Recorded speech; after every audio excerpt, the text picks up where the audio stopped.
Hello, everybody. Mark Schaftlein with you, and this is the Schaftlein Report. We're going to cover everything. We're going to cut through all the propaganda, give it to you straight from left, right, and center. The opinions are what counts. Hello, everybody. Mark Schaftlein with you, and this is the Schaftlein Report. It's the weekend edition, and we are covering the Trump administration, as we always do, with some returning veterans to the show today. My co-host, Joe Visconti, and I'd like to welcome back Dr. Kendra Becker and Brigadier General Chris Mookie Walker. Ladies first. Kendra, welcome back. This past week, it's bizarro land, I think. I mean, it's always bizarro land in Washington with the Democrats, but this has been especially weird given the fact that, the boycott, if you will, of the government shutdown by the Democrats ended. They immediately flipped the switch to Epstein, and yet Trump is out here hosting the Saudis, doing $100 billion deals, possibly investing up to $1 trillion. Trump laser focused on the economy, Democrats just in the toilet. What do you make of what's going on? First of all, thank you so much, Mark and Joe, for having me. Second of all, literally right before I walked in the room to get on this on your show, my daughter called me and she just was accepted for an internship. So she will be in Washington, D.C. for the spring semester of her school year. So I am going to take full credit for her love of politics. She'll be working for U.S. Congressman Greg Steube. And so I'm super excited, and I thought it was really timely, so I wanted to share it with all of you. Fantastic. But as far as the Saudis, going back to my homework list, which is a long list, Mark, I was talking about this with my husband this morning, and the truth is we tried to ice the Saudis out in the 80s. I mean, I was a very young child, but I do read history, and it didn't work real well for America. So quite honestly, I think it's really, forward thinking of Trump to want to make a deal with the Saudis and keep them, keep your friends close and maybe keep your enemies closer. I'm not quite sure, in our back pocket, so we keep those lines of communication open. Well, the Trump relationship with Mohammed bin Salman, the crown prince and future king of Saudi Arabia, it's been solid for a long time. And when, the Democrats in the D.C. press corps, Mookie, when they tried to, slap the Khashoggi iron around his neck, just have no part of it. I mean, that relationship is so important on multiple fronts. And I would ask your opinion as a military person, not only the relationship between the Saudis, the Jordanians, the Israelis in the Middle East, but the economic impact. I mean, buying F-35 jets from the U.S., building supercomputers, building AI 500 megawatt centers with Jensen Huang of NVIDIA and Elon Musk with XAI. Mookie, those all in itself, those are all big deals. Your thoughts on the strategic relationship? All right. So I encourage everybody to think of this in terms of countering Iran, because Iran is still a really bad player in that part of the world. And even though we have really stunted their nuclear ambitions, that doesn't mean that they're out of the game. And we need big players like Saudi Arabia there to actually be the hegemons in that region to counter Iran. Secondly, if we can get Saudi Arabia to sign on the Abraham Accords, that would be a really, really big deal. Third of all, they are injecting a lot of money into our economy. Some will say it comes back to them, and people will say, okay, what about the America First on energy? But right now, we have a lot of people who are absolutists, and when it comes to statecraft, we have to do nuance, because it's like a football game. You got 4 yards, 6 yards, 3 yards, and you keep getting first down until you get a touchdown. We have a lot of absolutists who just want the touchdown in one pass, and that never, ever works. And so right now, what the president is doing with Saudi Arabia is brilliant. Now, but I will caution this. back in the day, in the 70s, Carter, we had the same thing going on with Iran. We sold them F-14 Tomcats, and we thought everything would be great until the Shah's overthrow. And so there is always a chance for things to go awry. But I trust the smart minds in the president's cabinet right now to be putting in fail safes for all of that, including what we sell them with the F 35, because the F 35 is a great fighter, but it relies on a lot on software. And so the software we give them is will determine how far they can go with it. No, that's a great point, General. And you know, Joe, this is very, very strategic on Trump's thinking. And again, what's the old saying, Joe? Follow the money. I mean, if you're doing partnerships with the Saudis and that relationship, I mean, I watched the press conferences, everything about that. Joe, I'm telling you, I'm not finding any chinks in the armor on this one. I mean, this looks pretty rock solid, a mutual benefit for both the Saudis and the U.S. And as the general said, if we're able to get the Saudis to the table in these Abraham Accords, is it possible there could be peace in the Middle East with this? Well, I hope so, and I'm glad to see Elon back in the White House, because that's telling me the AI and everything we're seeing with the tech giants sitting at that dinner with MBS from Saudi Arabia a couple nights ago. Really important that Russia and China are looking at this, and I think we're going to talk about Russia in a minute. You can't beat what Trump has put together. And he's welcoming even enemies like Elon, when he turns into an enemy, back at the table. It really signals that the door is always open to do deals and business in America. This is something we have never seen, even under Reagan.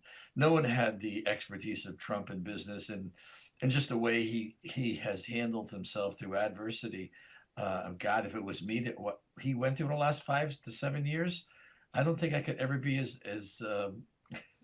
as forgiving. Even though he does say what he says about his enemies, he really is forgiving and is always welcoming people to come back. And I think that is the key to Saudi Arabia realizing MBS was supposedly killing people, a journalist a few years ago. And so that got shut down. And so, again, when we opened the show, I talked about swashbuckling with Errol Flynn. And again, I'll say this, we are changing positions as we're fencing politically with our enemies. And sometimes Errol Flynn would join with a couple other soldiers and against the bad guy, and they'd be swinging from chandeliers, going down staircases. It's a moving thing, and that's how the global world order really is. And Trump is a master at wanting to be friends and do business deals as rather than war. So I really think that this atmosphere is, we already knew it. It's coming. General isn't wrong about the software, but I guess Qatar is there. We're there in Qatar also. So Yeah. I'd love to hear the general's take on Qatar, them being our ally. They used to be, or maybe still, our enemies of Saudi Arabia. How that's going over there. Oh my goodness! So retiring out of the West Virginia National Guard, the National Guard has a program called SPP, State Partnership Program, and one of West Virginia's partners is Qatar. And so here's what I will say. I know that our Department of State people are aware of everything that all the critics of Qatar are saying. But again, statecraft is just like fencing. You cannot be absolutist and go forward. You have to prepare win-win situations, the art of the deal. Anybody who has read the president's book will know this. If we were to declare Qatar as just a straight up enemy, then we would not be able to move forward. We have to find ways to have win-win situations and bring them into the fold. And there are a lot of folks who think they are smart, but are not really smart, who are complaining about this. and we're going to leave them behind, because I think this administration is going to win on this. Yeah, I concur with you there, General. And Dr. Becker, I wanted to turn to you for just a minute. You know, the Saudi thing is great, but economic numbers are a little bit mixed right now. I mean, we still have inflation closer to 3% than 2%. Gas prices have come down across most of the country. Not here in California. I paid $5 a gallon yesterday. Egg prices have come down, as Trump says. And the reason I'm questioning here, you have a lot of patients that you see, and I want you to describe for our viewers and listeners the particular type of medicine you do, but you come into contact with a lot of people across different walks of life. What kind of feedback are you getting from them? And the reason I'm asking that, this is sort of like, the cupboard's half full. A lot of good economic things happening under the Trump administration, but a lot of Americans don't seem to be feeling that. Give me your take on that, Doctor. I absolutely positively agree. And here in Florida, because of the mass exodus from the Northeast, our population grew by leaps and bounds, which I think where I am in Southwest Florida is the 7th most expensive city across the country, something ridiculous like that. People moved to Florida years ago for a tax shelter, for inexpensive real estate, to be close to the beach, to have nice weather. I do feel like people are still feeling the pinch. And my husband and I keep pronouncing ourselves old because we come home with 2 bags of groceries that cost us $200. And we're like, gosh, we bought 2 bags of groceries for $200. I do think Trump is being really having a lot of foresight in this, because I can't speak to the price of eggs. I have my own chickens, and I can tell you what I pay per egg is wildly more than the most expensive eggs that you would ever buy in the grocery store.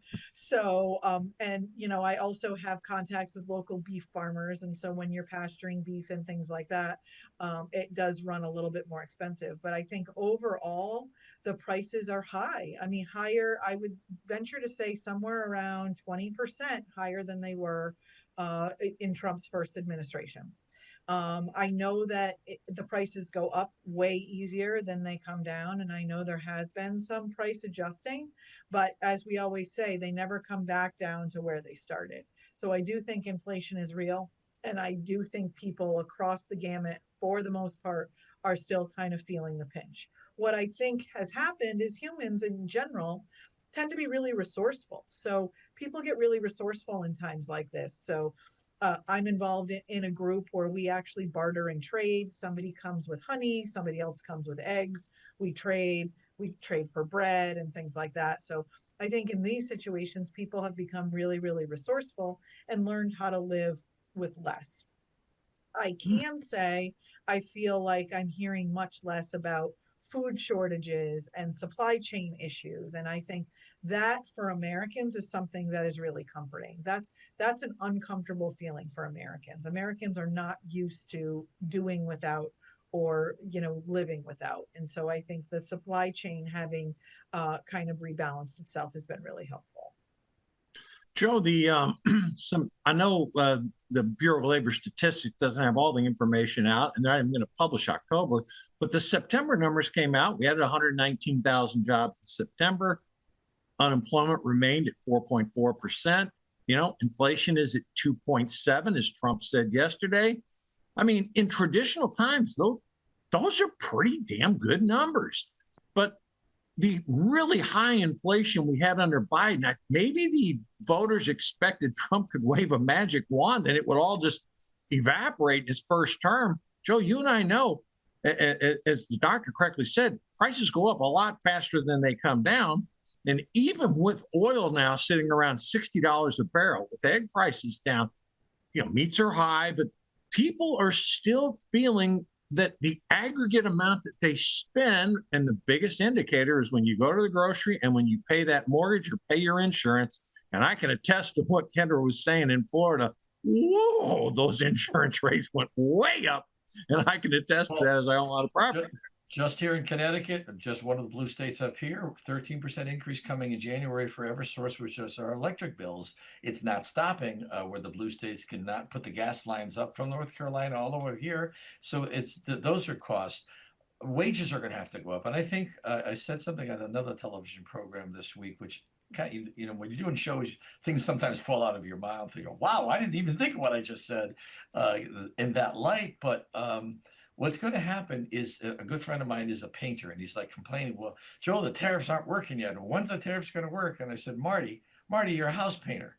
All right, tomorrow I'm going to contract you to paint my house, and the following day I'm going to scream at you, the house isn't painted yet. It takes time for these things to be implemented across the board.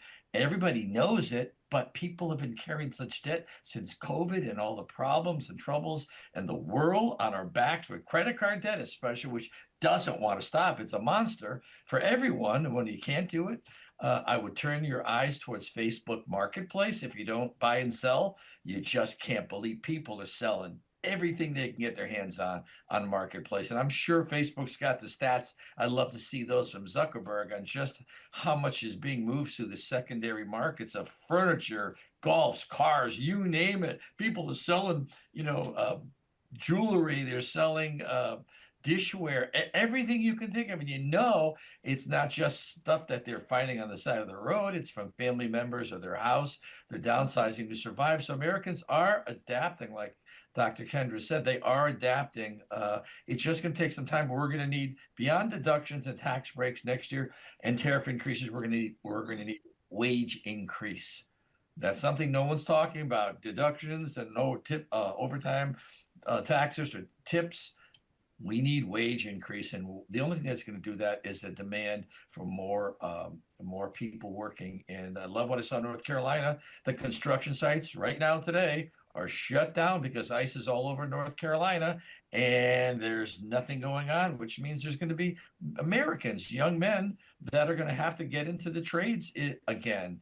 And so anyway, I think wage growth is what will happen without inflation. Because if you have a booming market and booming economy, which I believe will happen next year, wage growth can come without inflation. That's my take.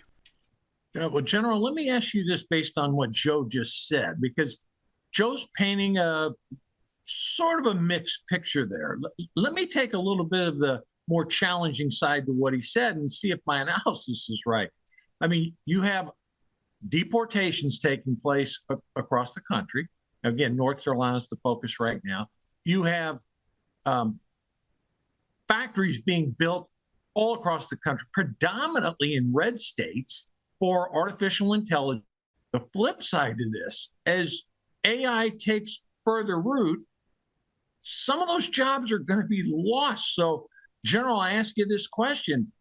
Is that contributing to some of this angst that's out there? Because it's tough for me to see wages going up unless you're in a skill set. Inflation is sticky due to the Biden deficits and money printing. But that being said, what has been happening over the years, over decades, in our education system is we've been infiltrated by a lot of leftists, and they are trying to tell people to get a college degree, and it doesn't matter what that degree is. As long as you have a bachelor's degree, you're going to make a lot of money and you're going to be okay. And we have a lot of young people taking on a lot of college loan debt for underwater basket weaving or Native American studies or degrees that will not pay anything unless you plan to be a teacher in that same cycle, a professor in that same cycle of garbage. Now, what we need more is vocational training, and our education system. So the Department of Education right now is being dismantled, but I know in the background what we're trying to do is put more money into vocational training, because right now, if you want to get somebody to come and check your plumbing, check your HVAC in your house, do any sort of electric work in your house, or even just fix your garage door opener, you're going to be waiting for weeks and paying a lot of money because there's nobody out there who does that. And these are the things that keep our country going. And there are a lot of vocational professions out there that pay a lot of money. I personally know at least 5 millionaire plumbers, HVAC people, and electricians who run their own companies because nobody is letting on to that secret. So that being said, we have to have a full transformation in this country for the young people to know where the money is. They have no idea where the money is. They've been fed lies for decades, and many of them are suffering for it. And now that has actually contributed to all of these young people under 40 looking at socialism as the answer. And I go, holy smokes! It was all in the plan.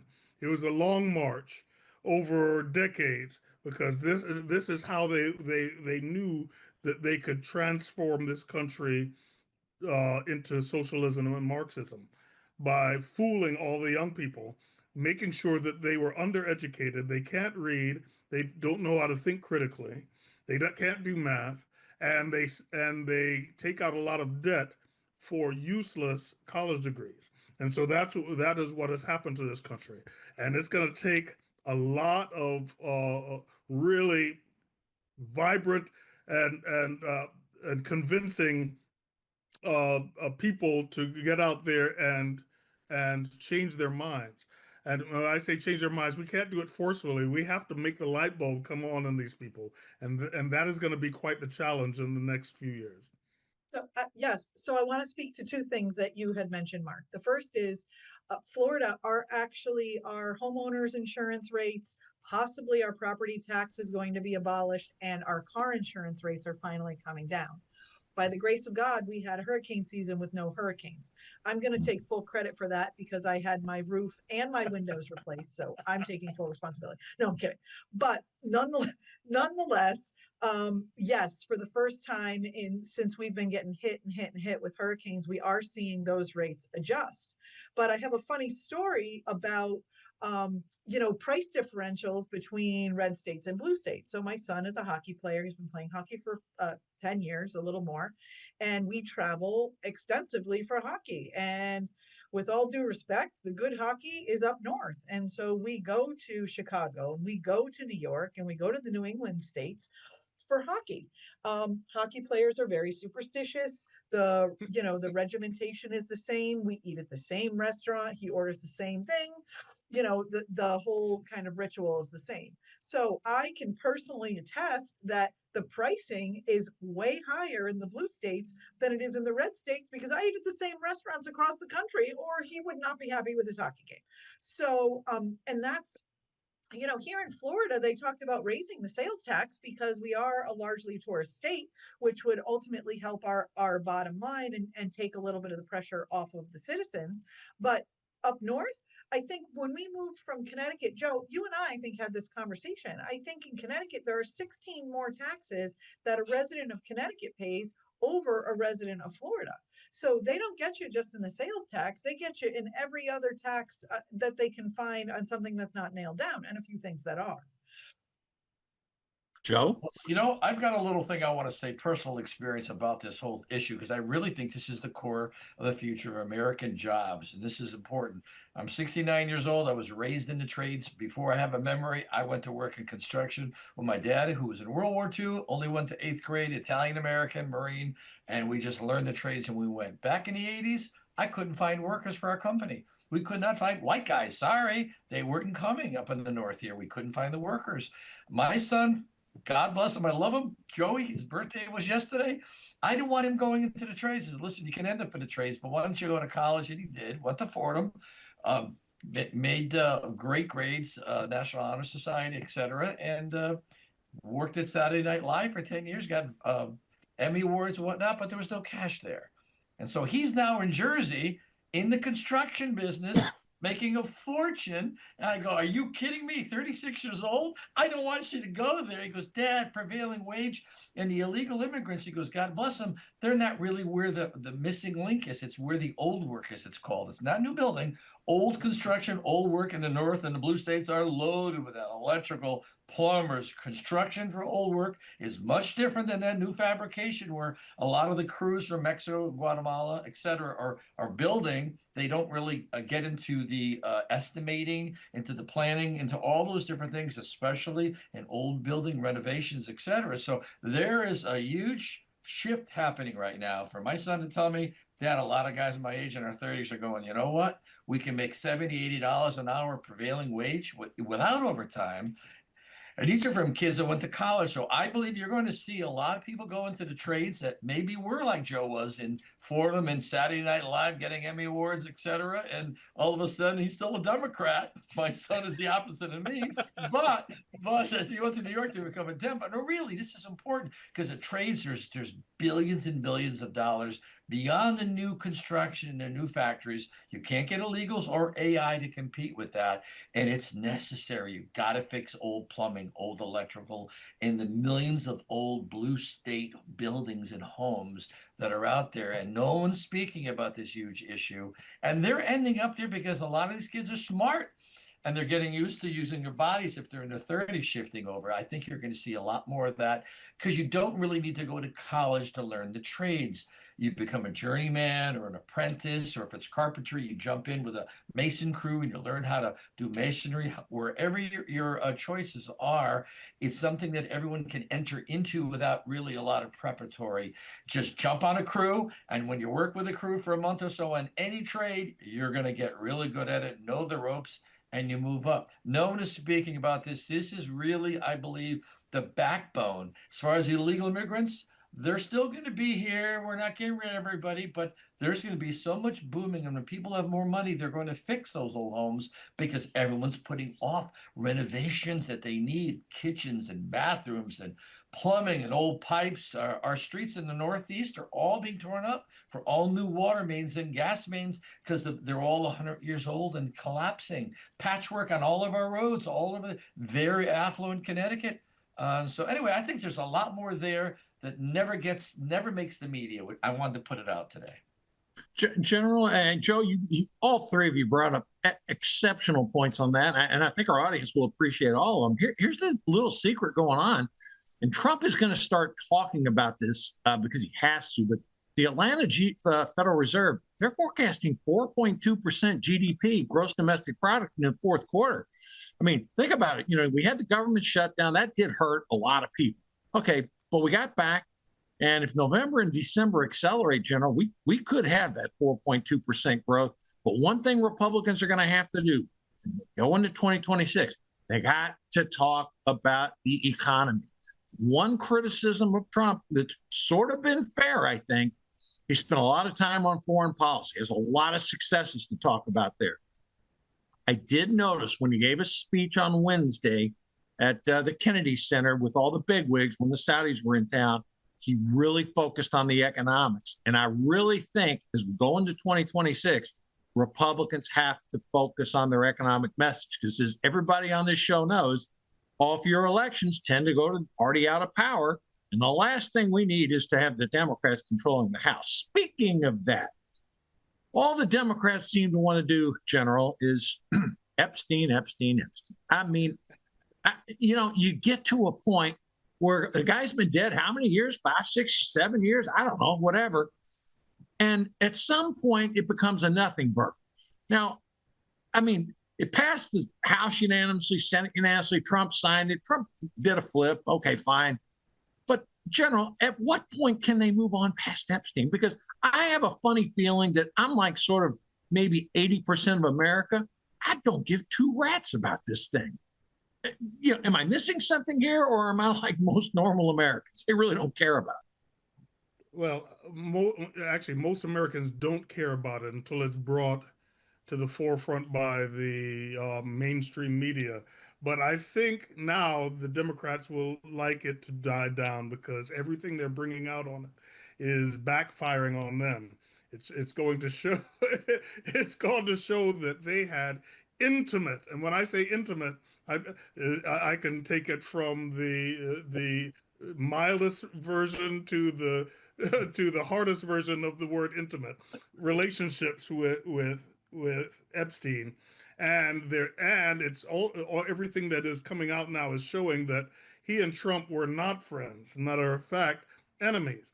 And so everything is backfiring on them. And right now, when uh, Congressman Jeffries is queried on it, he sort of keeps silent, and he tries to deflect. Everything on that is turning out with the plastic text. Summers, oh Lord, now Summers is being shunned even by his friends.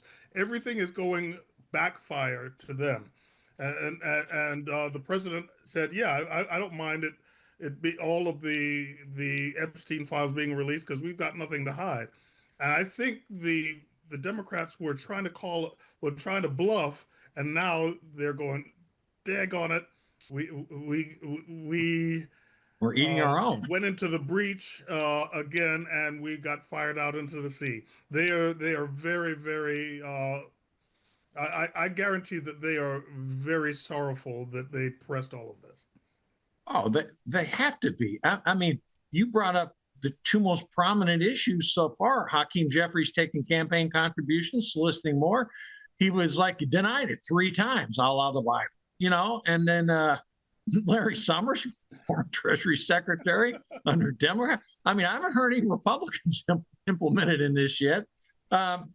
Kendra, help us out with this. I mean, I just think I could be wrong. I think this is a big nothing burger. I think I've lost all faith in the mainstream media for actually reporting it properly, number one. And I think it's going to be a similar nothing burger because I do think the Democrats have a ton to hide. But what I think is worse is I think it's going to end up on the pile of, unsolved and unresolved issues. Hillary's server and Hunter's laptop and all these things that should have been fully investigated to the extent of the law at the time. But when you wait 5 years and you crumple up papers and burn things that shouldn't be burned and you hide things that shouldn't be hidden, it's going to go absolutely nowhere. And it is going to be just a circular conversation. We have bigger fish to fry. This should have been some sort of, special organization or special committee that had been selected to investigate this 5 years ago, not now. Now it seems silly. Yeah, 5 years ago, the Biden administration was in charge. Strange things. All right, let me get to this. Ken, I want to stick with you on this one. It does appear now that the subsidies for Obamacare are going to expire at the end of the year. I mean, I've heard different plans floated by the senator from Louisiana, doctor, Republican side. Seems to make sense. Most things in Washington that are common sense don't get a lot of traction. How do you sort of handicap this here? Because there's no way the House is going to pass these subsidies. Republicans wanted to kill Obamacare from the day it was born. Senator McCain, rest in peace. What happens here? I mean, you do have a large segment of the public, 20 million, I think, that relied upon it. I mean, here's the question: do people making $300,000 and $400,000 a year really should they be on Obamacare, or should maybe the focus be people sub 100K coming up with some type of assistance? How as a physician, what would you recommend? Well, I don't know that we have enough time to fix Obamacare in what we have left of this podcast today, but I think the whole system is wrong. It's certainly, we don't have health care to promote health. Sorry. I know that's probably shocking to some people, but we don't. So unless you're going to put things into, requirements into some sort of health solution system, what we have now is disease mitigation. As far as the subsidies, they don't work for anybody, whether make a $300,000 income or a $50,000 income. The deductibles are too high, and they're far higher than anybody with, any kind of appropriate budget for their income can ever tolerate. They don't cover anything that's useful or helpful. You get a standard primary care exam, a few labs, and what you're actually getting, it's kind of like a similar system to what we're seeing in Canada, where you're waiting in line or waiting, months and months to get appropriate testing or to see specialists. I have my patients call me all the time and say, I need an appointment with such and such a specialist. I send over a stat order and they're still waiting 3 months for it. Wow. I mean, none of it is working. None of it. General, same I'll question. say this. All right. So, as we all know, Obamacare was always a scam, but some say let it collapse and build something better. I say that is not the optimum strategy, because if we let it collapse, now that the GOP is in power, they will be blamed for letting it collapse, and so we have to come up with something better. And right now, I understand the Trump administration is looking at ways to say let's send the money directly to the people instead of propping up the insurance companies, because the insurance companies, holy smokes, they have profited greatly out of this. They are sitting fat and happy, and they're enjoying life, and they would like nothing more than the legislators to extend the subsidies so that they can keep making billions for all of their shareholders. The thing is, it's doing nothing for the people who are actually sick, as Dr. Kendra told us just now. Holy smokes! And that being said, I am very, very anxious to hear what plans the GOP has to fix Obamacare before letting it collapse, because that, I guarantee, is going to be a big, big thing for the 2026 elections. And if we can come up with some ideas probably before February, uh, we will have a chance to, and well, it all depends on the mainstream media if they relay these plans fairly. As, so this is going to be quite the challenge. We have to really get the word out, and we have to start knocking on doors with ideas that will work, because again, I can't even see how Americans even voted for Obamacare. Even back when Pelosi said, "Oh, we have to vote for it, and then we'll see what's in it." Jesus, and we've allowed that scam to go on for years, and it's going to be very, very difficult now. Now that people got a taste of low prices based on subsidies, to change their minds onto something that works and benefits the country as a whole. Yeah, my concern, Joe, I'll go to you on this, is every time we put in a social safety net program, and throughout our history, and it's got expiration dates, it's sort of like once you give somebody freebies and take them away, my God, you turn into the villain. And that's just sort of the way our system has been. But reality is the country's 38 trillion in debt. It cannot continue on this path. Joe, are we going to get, as both the general and the doctor said, Trump care in first quarter of 2026? Will Trump be out there saying Trump care? We, solve the problem, whether it be checks to individuals or some type of what's going to happen? I think he's learned his lesson with Obamacare. He doesn't want his name attached to anything to do with healthcare. The House never loses. Right out the window behind me, right here. This is the headquarters of United Healthcare. Right out the window here. Cigna, Hartford Insurance, Travelers, right behind me. This is the House when it comes to healthcare. The actuarial departments are never going to allow the numbers to show, wait a minute, we're never going to lose. And so when you don't have these guys behind me in a good old Hartford, Connecticut, where I'm sitting, or Senator Blumenthal upstairs 6 floors over my head, who isn't going to make a pitch with the Democrats to change anything with insurance, what you're going to end up having is Trump and the Republicans will probably kick the can until April 15th or something like that. They're going to continue the subsidies. No way does Trump want to get caught in any type of tariff. $2,000 thing. That was his play just to get the government open. Trump never repeats himself. He'll do a different play. But truly, they need 4 months isn't enough. Dr. Kender's not wrong. It's going to take years to ever get a plan, and you'll never get it right because the boys behind me and my good old Hartford, Connecticut, and I was born right down the street. They're never going to let that happen. It is the monster in the room. It's this 800-pound elephant, and it has to be changed. But I think you'll see the holidays coming, and the Democrats and Republicans will just kick the can for a certain amount of time, and it is a time bomb happening with the midterms. So I think whatever does occur next year will be more Band-Aids. Nothing will truly get done unless the Republicans control the House again after 2026 midterms. If they don't, forget it. Healthcare is just going to blow up. Well, I think, Joe, I would take I would take a slightly different approach. I am firmly in the 100% camp. Those subsidies are going to expire on 12/31. There is not the legislative spine or even on the Republican side desire to salvage any part of Obamacare. And as the doctor said, we'll see what comes out of Congress, but it will be radically different than I think what we may be envisioning it today. You know, it sounds like a lot, 20 million people, but we got a country of 350 million people. So it's about 7% of the population. And everybody's premium isn't going up. They'll pick the worst of the worst and, label it. The mainstream media will.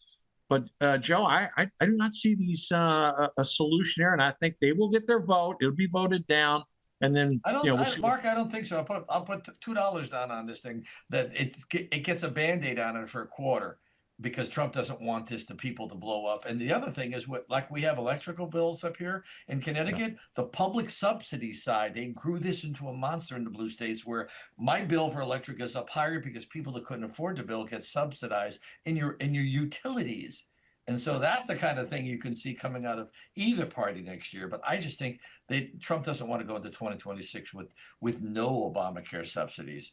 He doesn't want it forever. So I don't know. That's my gut. He doesn't want to lose on this, and it is such a loser. He knows it is. So it's like, whoa, put it on Mike Johnson.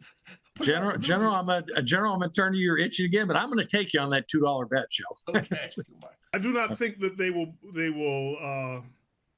vote for more subsidies. But I'm praying, Lord, I'm praying that there is some sort of other plan using tariffs or other things to kind of hold things until a good plan is put together for a Trump care, or he doesn't even have to call it Trump care. It could be something sponsored by one of our GOP senators or congressional members, and call it whatever care. But we need an alternative to Obamacare, because that was a total scam. Nothing. They promised everything that they promised went the opposite direction, and it was a lie. But incredibly, we still have people out there believing in it, and that goes to show me that the education system here in the United States has a ways to go. Yeah, and no question about it. Doctor, let me turn to you. Not only, you're right. We don't have enough time to solve the Obamacare issue, but another issue that's come to the forefront, these SNAP benefits. And the Department of Agriculture they found 186,000 dead people getting SNAP benefits. They found 500,000 people getting double SNAP benefits.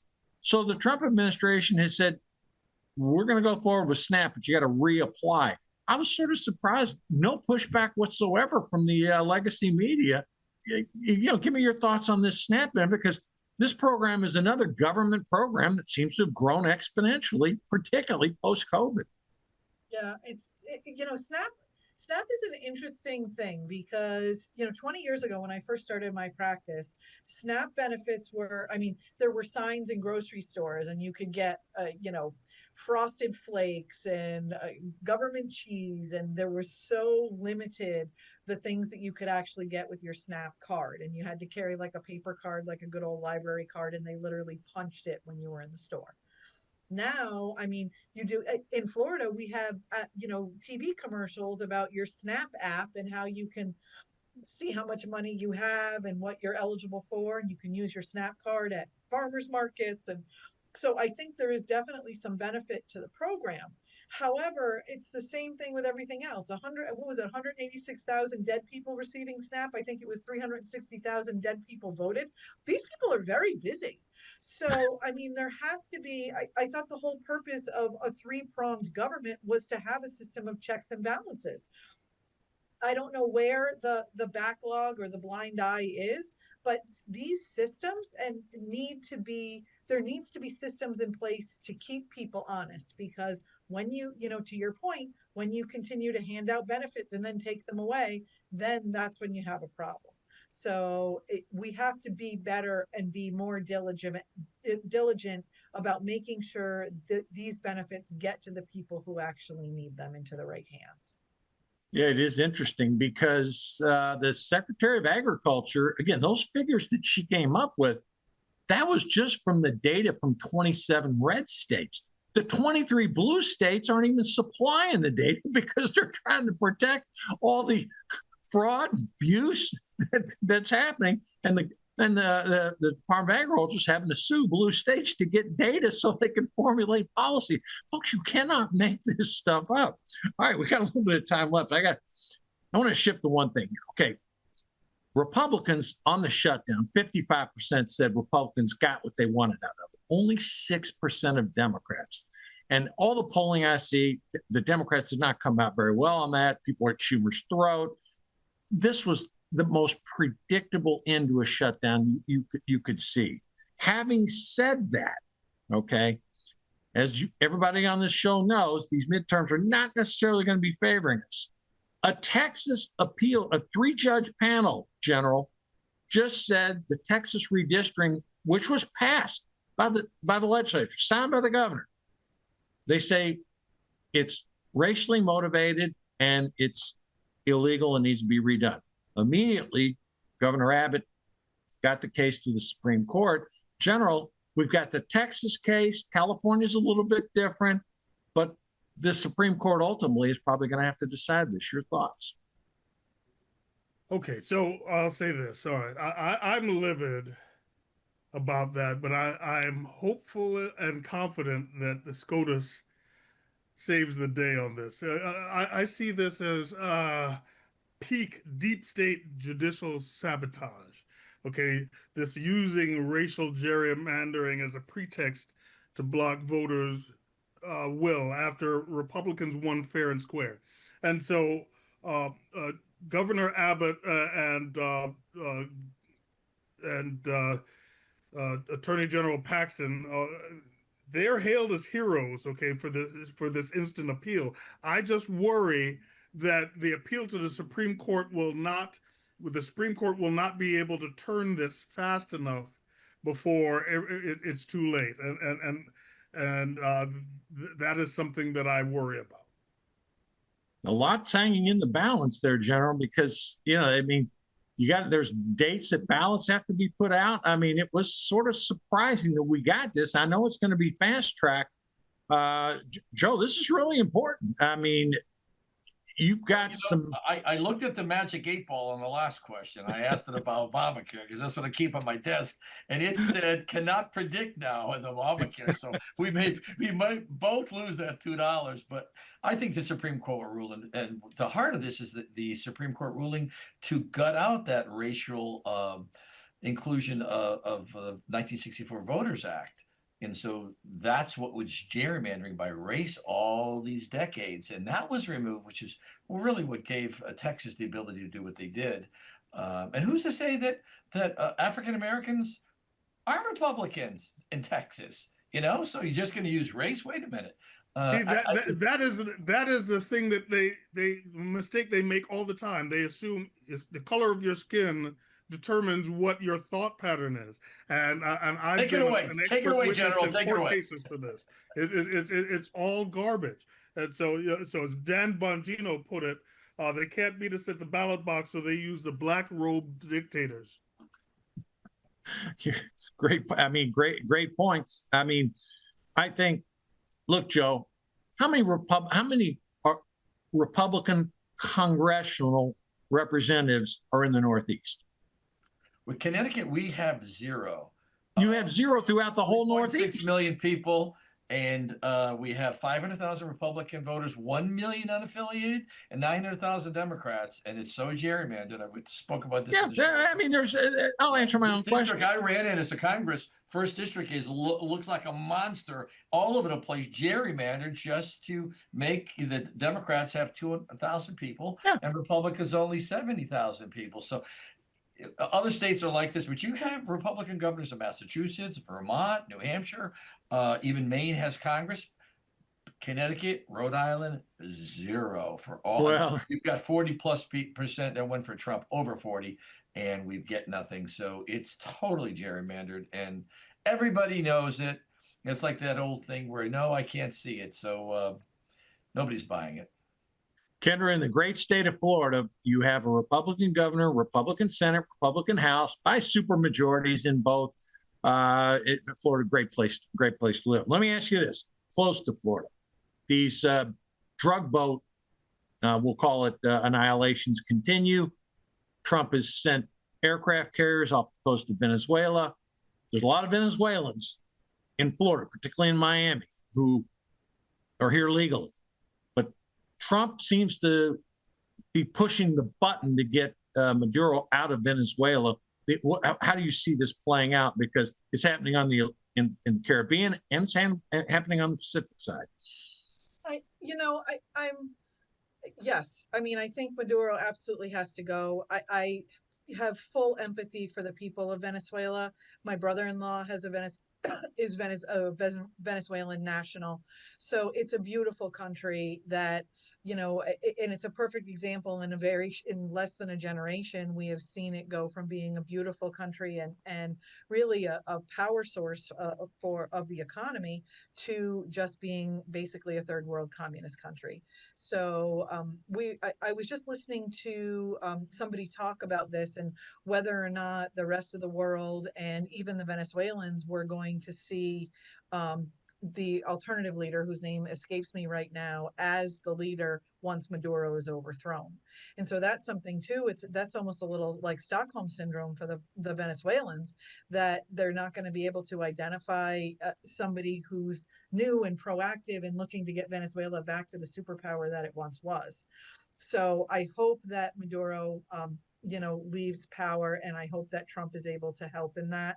I think that he's, certainly is diplomatic and plays an amazing game of 5D chess, with international relations, but the jury's still out on how it's really going to shake out in the country of Venezuela, in my opinion. No, I agree with you. In general, Maduro lost the election. I mean, he basically just stole it after he lost it. There have been reports that the CIA is operating in Venezuela right now. What's your take on this? All right, so I want everybody to know all of the nuances of this, because Maduro knows that his days are numbered, because he sees that the president is serious when we put all of this military firepower there. But Maduro is also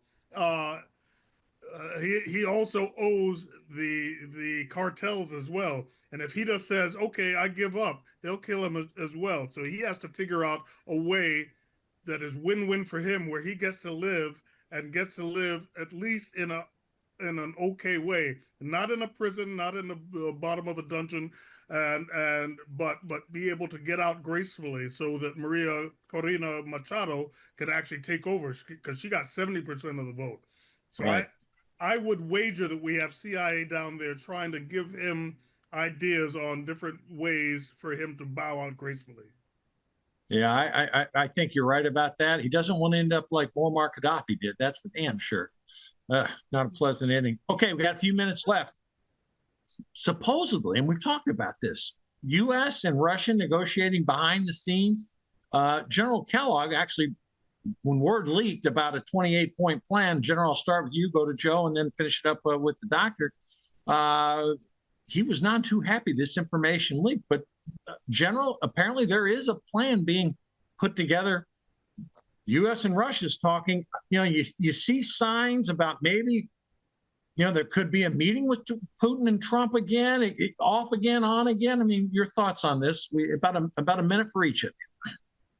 Okay, so I'll say this: folks like me are saying that it are pure celebration of the thought of this. Okay, but critics like the McCain era hawks will call it appeasement, and they're shouted down as warmongers. All right, so I expect the president to try and sign this sort of summit soon and frame it as Nobel level achievement. Okay, as Rubio put it, they're difficult concessions. Again, a lot of people do not know how difficult statecraft is. They want absolutism, win or lose. But there are a lot of more things to think about than just win or lose. You have to consider the cost of lives, money, weapons, and future relations. And we have a lot of people who barely made it through high school, dropped into college with degrees that don't mean anything, trying to talk about this when they don't know what they're talking about.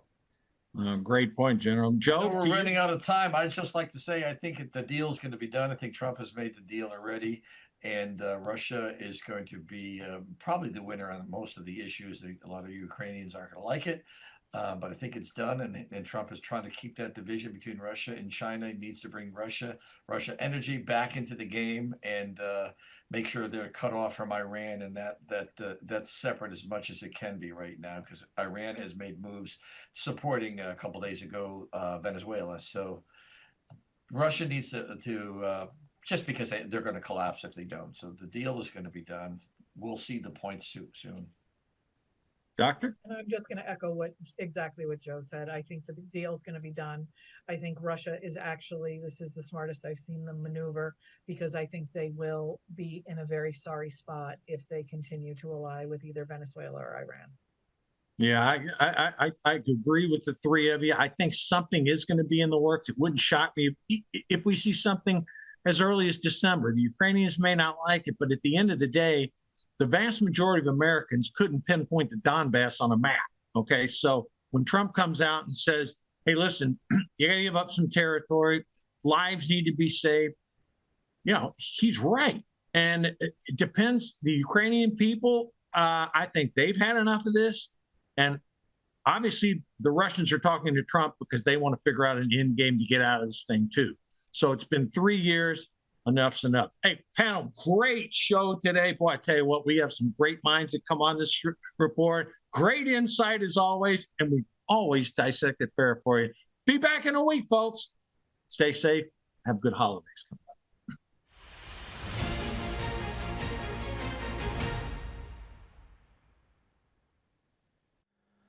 If you're like me, you don't necessarily like to go to the doctor unless you absolutely have to. I know a lot of you out there don't go to the doctor at all. That's great. Some of you love to go to the doctor. That's great. We all have our preferences. Our medical needs are fulfilled. We live in a nation where, despite all of the challenges we have, we still have the best bad option when it comes to healthcare. But sometimes you know exactly what you need. You know, for example, if you need ivermectin, you know if you need antibiotics or UTI treatments or chronic meds or symptom relief medications.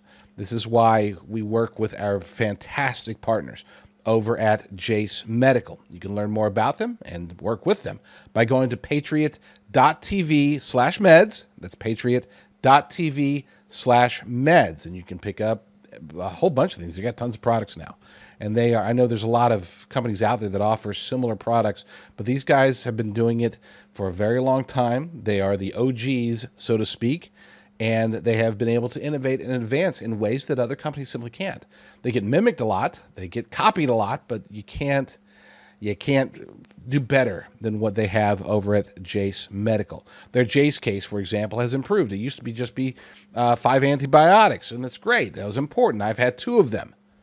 But now they've added another 5 for symptom relief meds, vital symptom relief medications. Of course, the aforementioned ivermectin. They have kits for cruises if you're going on a cruise this summer. Man, so many different options they have.